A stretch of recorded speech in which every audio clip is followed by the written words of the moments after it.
Bro నేను యాక్చువల్గా ఈరోజే వీడియో తీయడం స్టార్ట్ చేసిన ద స్ట్రేంజర్స్ దగ్గరికి వెళ్ళి పోర్ట్రేట్స్ తీసుకుంటారు కదా, సో కొన్ని తీద్దాం అట్లా ఫొటోస్. అరే ఏం కాదు సార్, రండి చూద్దాం ఒకసారి. నాకు కూడా ధైర్యం రావట్లేదు, ఇదే ఫస్ట్ టైం, అందుకే.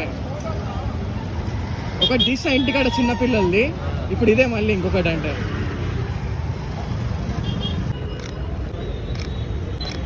సింగిల్ షాట్ తీసుకుందామా?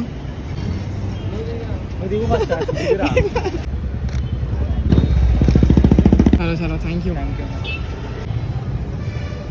అంతేనా? షేర్ చేస్తాను నేను. ఎట్లా ఇప్పుడు మీ వీడియో కూడా వస్తుంది కదా. Thank you. మాటలో స్పెల్లింగ్ మారునా, ఫీలింగ్ మారునా.